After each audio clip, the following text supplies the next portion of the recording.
Choi's own, Choi, who's graciously come to chat up. Corey Lee, who has a wonderful restaurant and as cookbooks go, has an absolutely beautiful cookbook. Please welcome Choi and Corey Lee. Being a cook in the industry, I used to hear, and David writes a little bit about your mythical nature and your identity in our chef world, and the stories that go around. And I have my story that I heard from other cooks. That did you ever used to wear glasses that were stronger than your prescription so that you could see the food? No?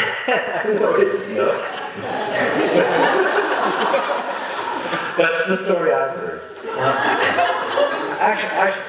Actually, what it is you're looking at the fine details of things, and you're tired, and sometimes you're out of fatigue. You want to see things more clearly, but you're just tired. And that went on for years, and I was convinced that I needed glasses. So I would go get an examination, and it's like, no, you're fine. Yeah. And then, sure enough, I went back to work, and I need to see things in greater detail, and I go back, and I need glasses, and I don't know. So I did that a few times. You did that. Eventually, So I it is got true, glasses. a little, somewhat. Yeah. So you were convincing yourself that you weren't seeing everything you needed to see. Yeah, I need to see more sharply. You needed to see more sharply. I don't know where you got that story. I got my sources. Let's see.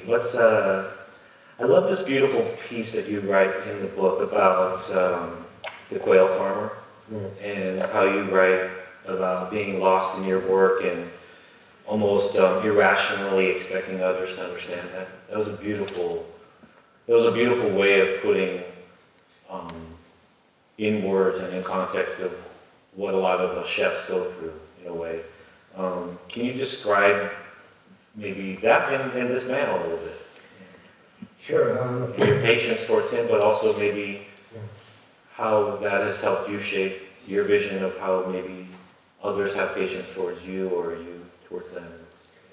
I think I'm really lucky that the people in my life tolerate me, and they forgive me for not physically being there sometimes, because I've spent basically my entire adult life working in the kitchen. And I look at other chefs like yourself who have a family and find that balance somehow. And I've always been envious of people who can do that. And we're envious of people like you that don't have families, that able to still work 20 hours a day, 6.5 days a week. Because as cooks, that's what drives us. Yeah. Let's talk about your food a little bit. Let's talk about the two dishes, maybe not only in the book, but maybe also in the restaurant, that have become, I guess, signature is the wrong word, but have become kind of lighthouses to what Bennu is, the 1,000-year-old egg and the xiaolongbao. Sure. So, 1,000-year-old egg is a dish that's based on a very traditional Chinese preparation. And it's typically made with duck eggs, but we do it with quail eggs. Because the shell is so much thinner, it's actually very hard to do with quail eggs. That's why you rarely see it. But we serve it for a variety of reasons. One, I think it's a very challenging dish for some people who haven't had it. The texture is foreign, the color is foreign, just the name, 1,000-year-old quail, that doesn't sound too appetizing for most people. But we started that way because I think it's a good way to challenge someone right off the bat. Yes, to let people know this is the type of party you're entering. Is this the right restaurant for you? Yeah, this is the right restaurant for you. And so I like to start off that way. But also, it's not just that. It's not just to provoke someone. It's a very traditional way to start a Cantonese meal. Yes. And Cantonese cooking is a big part of the influence at Bennu. So that's another reason why we serve that dish. How did, and you could maybe use that to lead into the next dish, but the dumpling, but how did Cantonese and Chinese life affect you? Was it something recent? Or was this a meal that you had? Was it something you've always been fascinated with? No, it's not something that I've always been fascinated with. It really had to do with living in the Bay Area Oh, okay. For almost a decade, and there's such a large Chinese population, and a history of Cantonese immigration to San Francisco. That made me curious about their culture. And then also when I was at the French Laundry, there were so many guests coming from Hong Kong. And that made me more curious about this small area of the world that had so many people interested in food and would travel all around the world for dining experiences. So it made me curious about the actual cuisine there. And that led to this whole world of techniques and ingredients and flavors.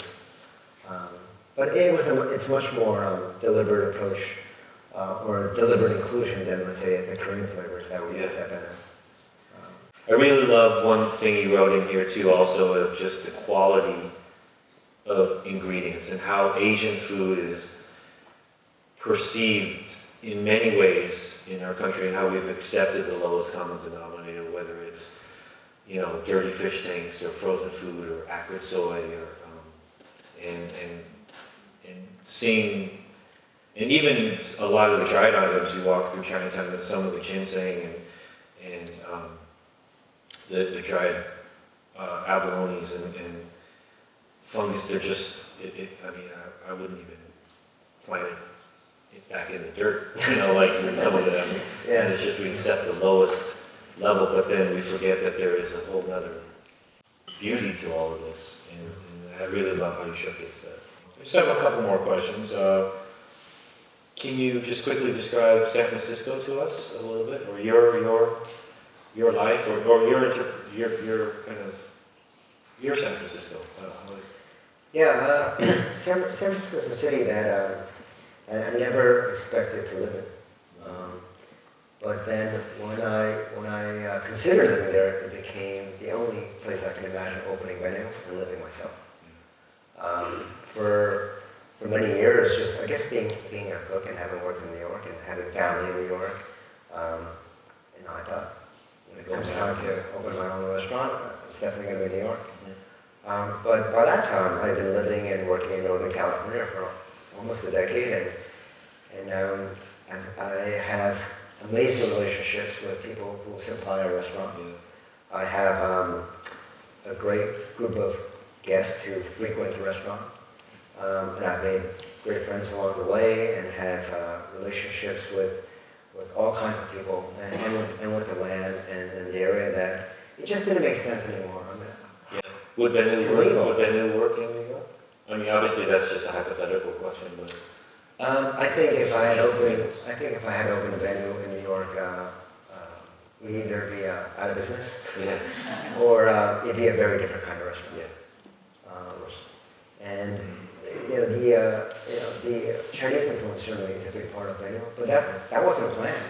It just happened as I started to understand the city more, learn about the city more, engage with the people. So all those things happen very organically. And San Francisco it influenced the food at Bennu in ways that might not at first seem obvious. Okay. And you learn that through this book, and so I won't spoil that for you all. You're not as intense as I imagined. You're very calm and nice guy, actually. Yeah, How are you? I was scared, though. I was ready to say "we chef," and I thought you were. That's what I heard about you, though.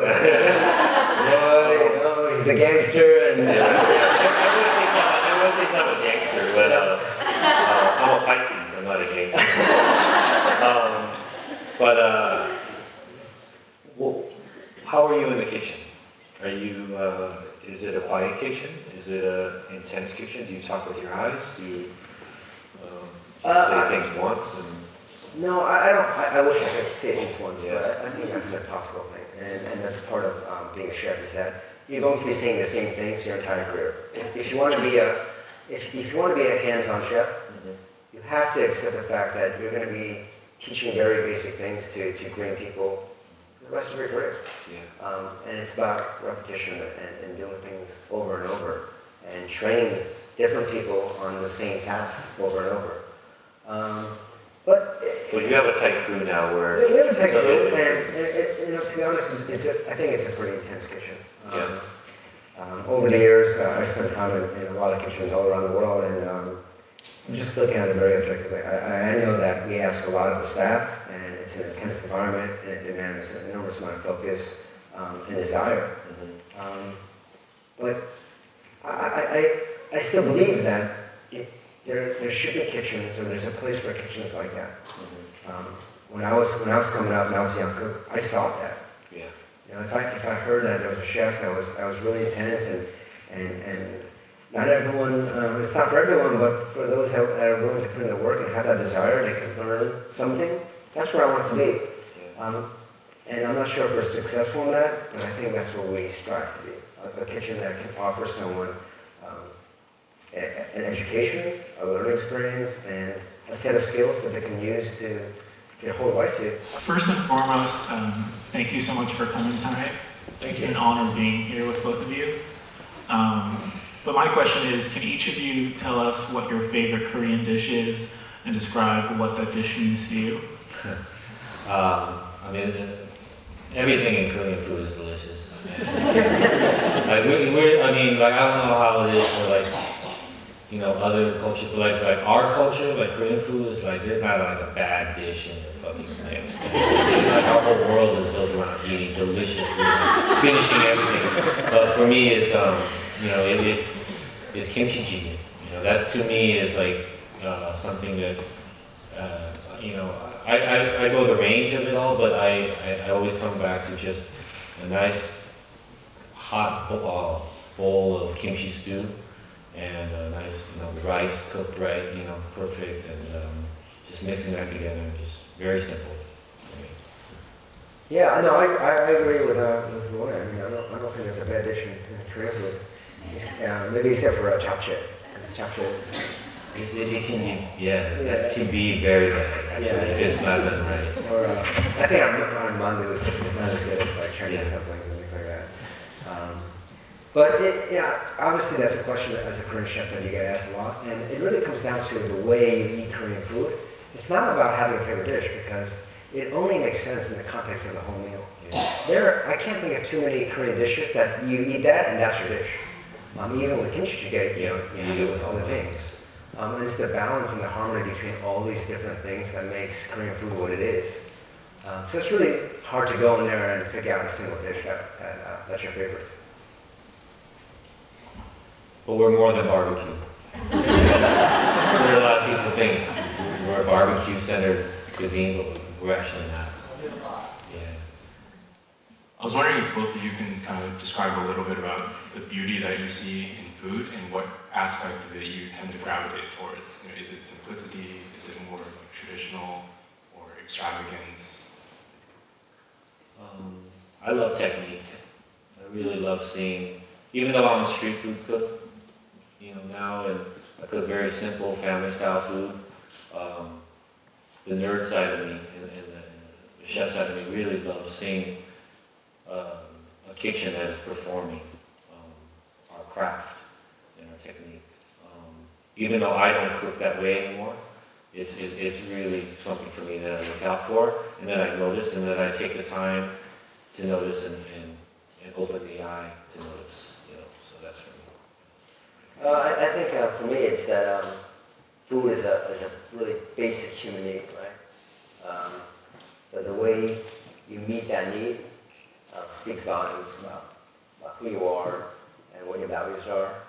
And this commitment or this desire to meet that need in the best, most beautiful way possible, I think is amazing. That's what it's all about. Thank you all very much.